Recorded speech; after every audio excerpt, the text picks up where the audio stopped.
On est le 16 mars et bienvenue en prenant votre café. J'espère que vous avez passé un bon week-end. Moi, j'ai passé un très bon week-end, très bon week-end. Je vous de ça un petit peu. Alors, on va parler de Trump, on va parler de Courtney, on va parler de Dubaï, cette ville fake qui aurait duré combien de temps? Pas longtemps, hein? Post Canada, le syndicat se vante d'une augmentation historique. Il y a 100 ans, il y a quelque chose qui est inventé qui a sauvé la vie de beaucoup d'enfants. Au Québec, Julien Lacroix est recancellé une autre fois. RDI sur Prime, c'est terminé. Nemaska Lithium, j'en ai parlé, mais il y a du nouveau. Soraya s'en va en Corée du Sud pour voir si ça pourrait intégrer l'intelligence artificielle. La ville de New York veut un salaire de 30$ de l'heure. On investit où dans ce temps de guerre-là? Dans la défense? Pétrole monte, est-ce qu'on investit dans l'énergie propre? On va regarder tout ça. Et combien qu'une famille vaut? Finalement, les chaussures de Trump, il y en a offert à tout le monde, mais je pense que c'est pas un détail que je vais vous dire.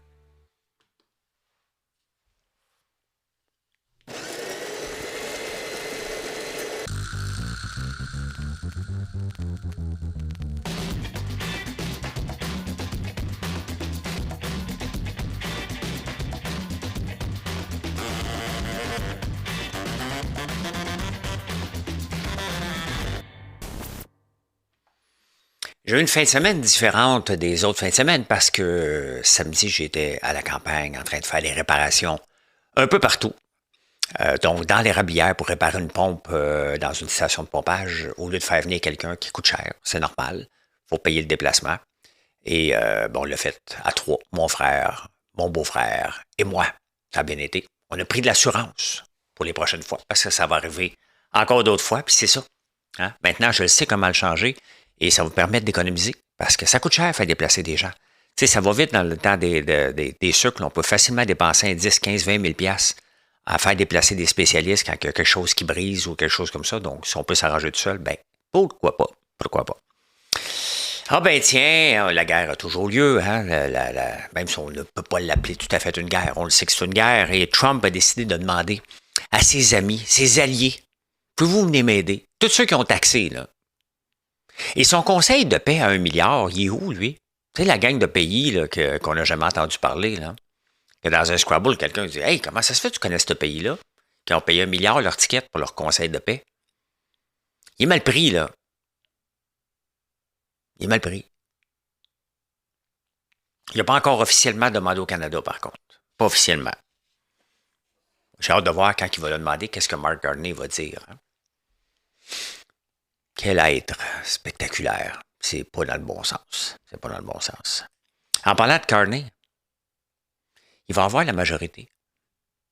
Et je pense qu'il faut être fier de ça, même si la façon qu'il va l'obtenir, les gens qui ont voté pour lui ont surtout voté contre Pierre Poilievre. On va se le dire, là. Pierre Poilievre aurait pu gagner s'il avait fait ce qu'il fait en ce moment. Hein? On était tannés des libéraux. Mais on avait surtout peur de Poilievre, surtout qu'il se comportait comme Trump. Là, vous voyez que son langage a changé. Et c'est ça qui est pas bon pour quelqu'un. Hein? Tu peux pas changer constamment de façon de fonctionner et de façon de parler. Tu es supposé avoir un seul style. Hein? C'est pas son cas. Donc, mais là, les gens voient en Mark Carney de plus en plus un leader. Et il y a certaines personnes qui s'étaient présentées sous un parti qui disent non, finalement, l'approche de Mark Carney, c'est la bonne approche. Tu sais, à un moment donné, même si c'est dans un autre parti, là, à moins que ce soit vraiment un parti séparatiste, là, ben, tu peux dire, ouais, moi j'aurais pu être libéraux en 2015, puis en 2018, j'aurais pu être conservateur. Là. La ligne, des fois, est très mince, il ne faut pas capoter avec ça. Là. Et on veut surtout pas d'élection, puis on veut avoir la paix. Fait que c'est une maudite bonne affaire qu'il ait la majorité, puis il va l'avoir avec les élections partielles. On est les deux. Jusqu'à preuve du contraire, là. Tu sais, à un moment donné, on ne peut pas toujours demander qu'ils soient des héros tout le temps, là. Mais ce qu'on voit, c'est positif pour le Canada. C'est un show d'opinion ici, c'est mon opinion, bien évidemment. Une chose qui n'est pas mon opinion, par contre, qui est un fait, c'est Dubaï. Hein? Dubaï, une ville montée de toutes pièces. Pour le tourisme, pour la dépense, pour l'extravagance, est vide. Vous voyez des photos là, un peu partout, ça s'est vidé de touristes. L'Iran a frappé un grand coup. Quand même, hein? Est-ce que ça va revivre, Dubaï? Ben maintenant qu'on le sait que c'est pas une place de paix. Pas certain, hein? Pas certain. Puis ça me dérange pas, ça m'a jamais attiré d'aller là, là. J'ai même plus d'attirance pour aller à Vegas. Je dis pas que je vais pas y aller, là. J'ai pas d'attirance pour aller dans ces places-là, là. À part la bonne bouffe. J'ai pas besoin de magasiner des grandes marques. Je suis plus là, là. Mais, fini. Puis les OnlyFans qui sont allés vivre là-bas se sont tous repoussés, hein. Ils ont fait leur frais au début, puis le coup, bang! Hein? Fait que, voilà. En parlant de bang, quelle nouvelle qui m'a fâché, c'est bien celle de Post Canada. Post Canada, le syndicat se vante d'avoir eu la plus grande augmentation depuis 1982, 6,5 au lieu du 3 que les autres ont. Voyons donc, c'est une entreprise qui perd de l'argent. Je veux bien, OK, le syndicat a le droit de se vanter. Le problème, c'est qu'il y a des dirigeants qui l'ont donné. Puis après ça, quand je lis les commentaires, puis j'ai fait un statut là-dessus dimanche sur Facebook, quand je lis les commentaires, les gens disent « Ouais, mais les dirigeants, c'est une gang de pourris. » Hey, ils viennent te donner l'augmentation. Tu aurais dû être congédié. Post Canada devrait être fermé. Tu viens d'avoir une augmentation de 6,5. Les ventes diminuent. Il y a de moins en moins de lettres, de moins en moins de colis. La masse salariale, le fonds de pension, ça coûte cher. Vous n'avez pas assez d'argent pour fonctionner. On vous en donne plus. Ils n'ont rien modifié dans les conditions de travail. Vous ne travaillez pas plus ce samedi. On n'a pas changé la poste une fois par semaine. On n'essaie pas de convaincre les gens d'utiliser le courrier électronique. Rien. Hey.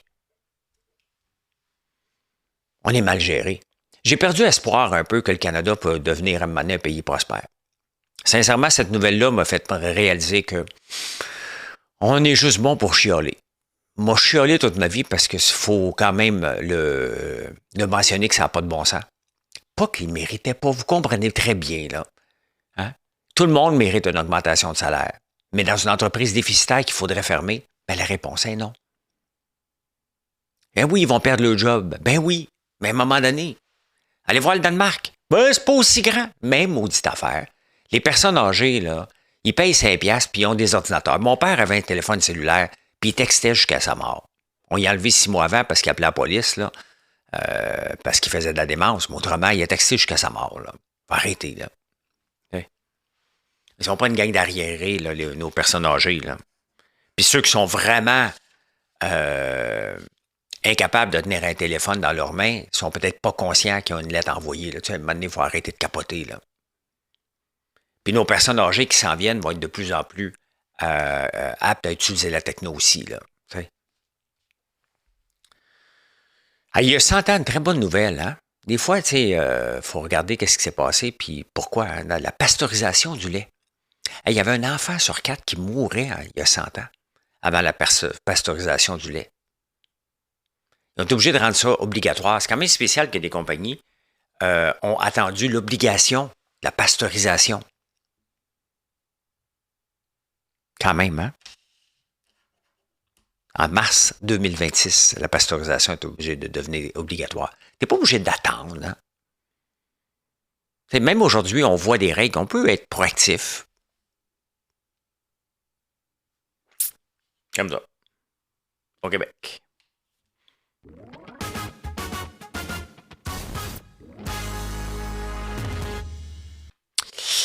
Ah, la nouvelle qui a fait les manchettes un peu partout sur le net en fin de semaine au point de vue culturel, c'est Julien Lacroix, qui avait été cancellé en 2020 pour plusieurs raisons de MeToo. Et là, il revient. Il a le droit de revenir. Il n'a jamais été accusé de rien, pas fait de prison. Et là, juste pour rire, ben, il veut l'avoir. Il décide de le prendre. Et là, il le cancelle en nouveau parce que le monde chiale. Mais oui, mais j'aime beaucoup Sylvain du groupe... Juste pour rire, le groupe Haha, je pense. C'est mes parents. Mais tu sais, à un moment donné, il faut avoir du jugement, là. C'est bien évident que c'était pour faire ça. C'est soit que tu le prends avec le jugement que ça va venir, tu le sais, puis tu le gardes, mais de le canceller une journée après, t'as l'air moron un peu, là. T'as pas le meilleur move, là. T'sais, tu viens de... Tu le sais que ça va faire. Voyons, tu le sais, là. C'est comme RDI. RDI qui s'en va sur Prime, qui n'est pas sur tout.tv. Qu'est-ce que vous pensez? Un méchant américain. On s'en fout, on écoute des vidéos sur Prime. Mais le méchant américain, puis RDI, ça va sur tout.tv. Il n'y a personne là, en Chine qui va écouter RDI, qui va payer 5$ pour RDI là, sur Prime. Ça s'en va sur tout.tv, dans l'extra, c'est celui qu'on paye déjà. Point final. C'est là que ça devrait être. Sincèrement, tu regardes ça, tu te dis, mais qui prend ces décisions-là? Ces gens-là sont, OK, juste pour rire, est indépendant. Qu'il fasse ses gaffes, qu'il fasse ses gaffes. Mais il n'est pas tout à fait indépendant parce qu'il reçoit quand même beaucoup de subventions. Là. Faut pas le nier. Là. Mais pas tout le temps. Il fait des shows aussi qu'il n'y a pas de subventions. RDI, bon, on le sait bien, hein, c'est Radio-Canada, c'est subventionné à côté dans le tapis. Mais la personne qui a pensé ça, as-tu pensé que c'était le mot du siècle? Ça va rapporter beaucoup d'argent?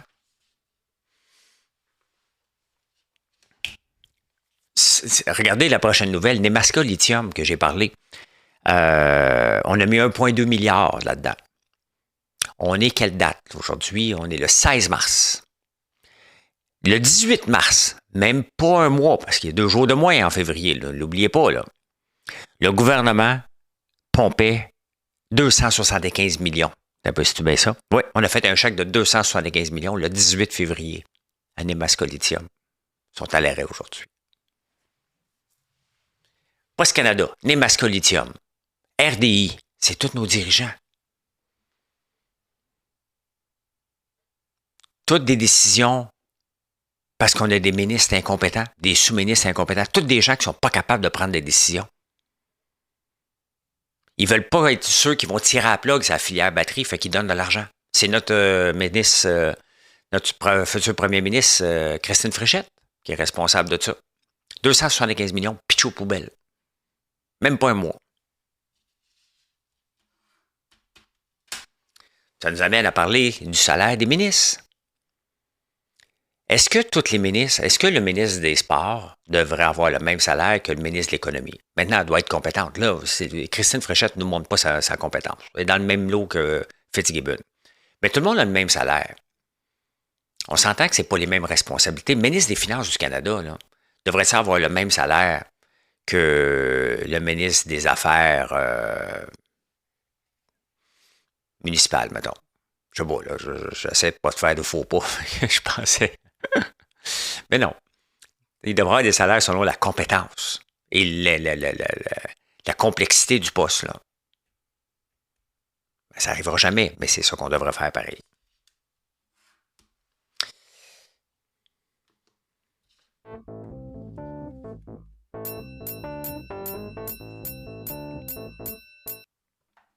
Qu'est-ce que ça peut bien faire que je mène ma vie tout à l'envers? Écoutez, si vous voulez faire 30$ de l'heure, c'est simple. Là. Oubliez de vous syndiquer.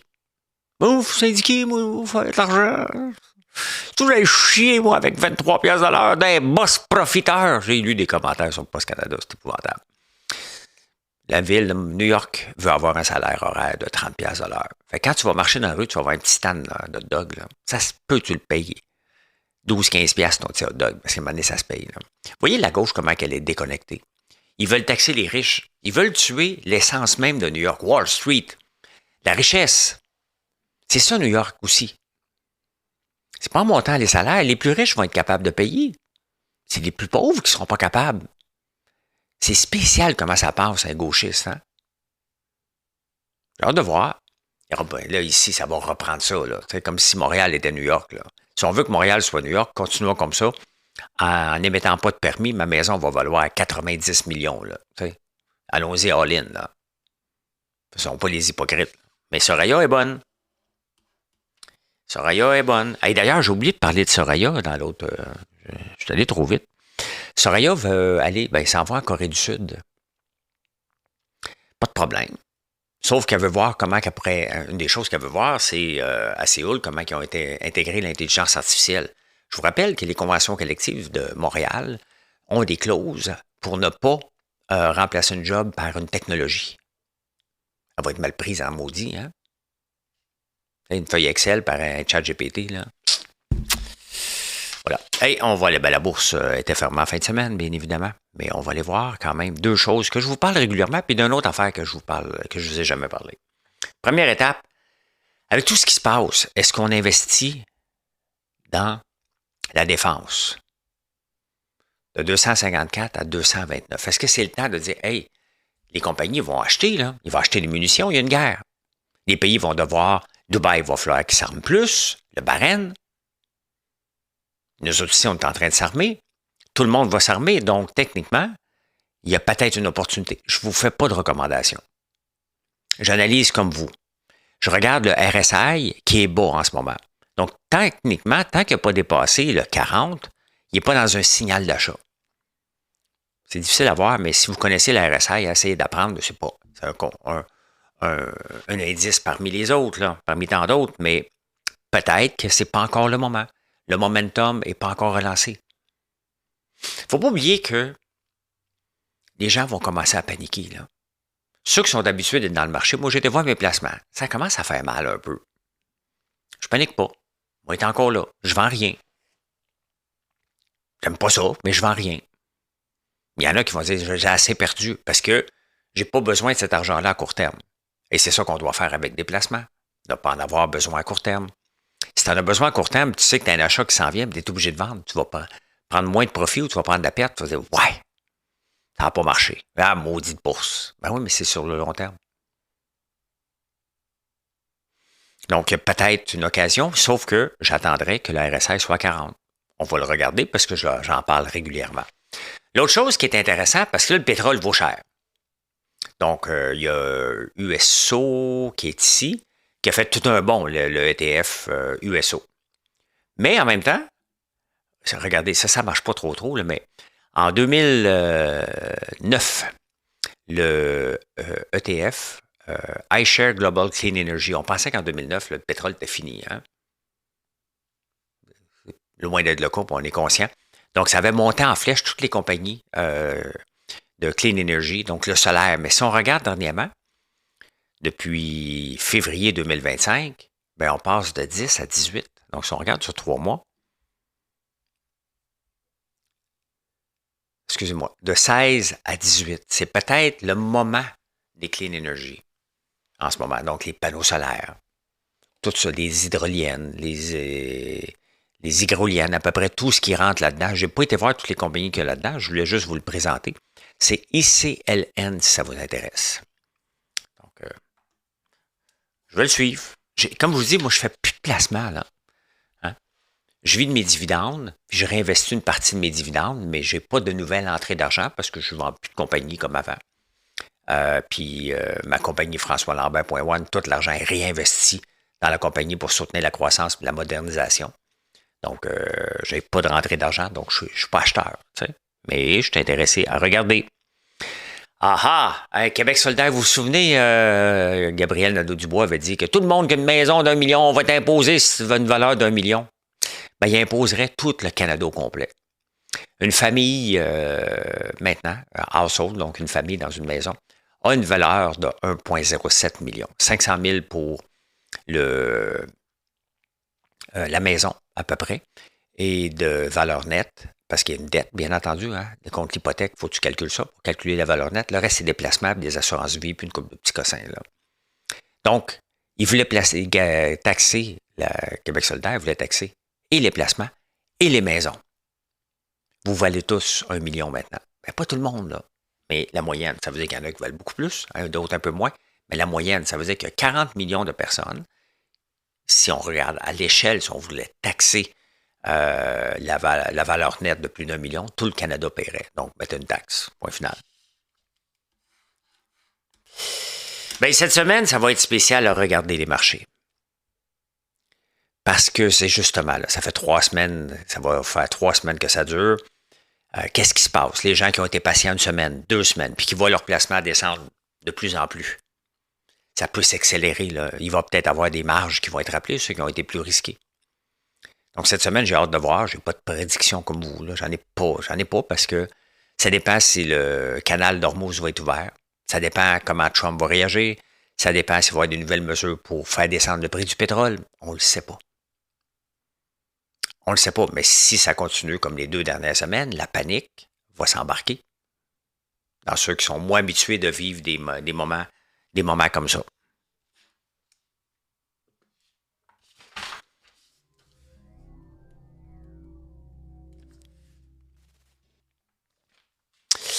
Eh bien, avez-vous vu ça? Hein? Donald Trump aime une paire de chaussures tellement qu'il en a acheté à tous ses proches collaborateurs. Tiens, toi, il n'y a pas de femme là-dedans, là, bien évidemment.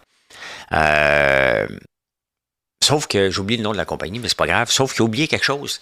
C'est que cette compagnie-là, c'est une grosse compagnie. Du livre qui vaut pas cher, là, 150$, là, ce qui est pas si pire. Là. Mais la compagnie a poursuivi l'administration Trump pour 16 millions pour des tarifs douaniers exagérés. Puis Trump en parlant bien. Quel con. Faites-vous ça, vous autres? 2 tiers des gens se couchent plus tard pour avoir du me time, donc du temps pour soi. Quand même, hein? Pensez aux mères de famille qui ont la charge mentale, souvent. Là, je dis bien les mères, parce que souvent, c'est les mères qui l'ont. Les pères aussi l'ont, là. Mais qu'à un moment donné, tu fais ouf, les enfants sont couchés, je peux juste avoir la paix. La sainte paix, là. On aime ça, hein? 2 tiers des gens.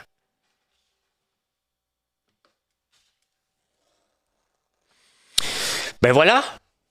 Un show un petit peu plus court, moins de nouvelles en fin de semaine. Merci d'être là. Je vous souhaite une excellente journée et bienvenue nous voir sur françoislambert.one. Bye.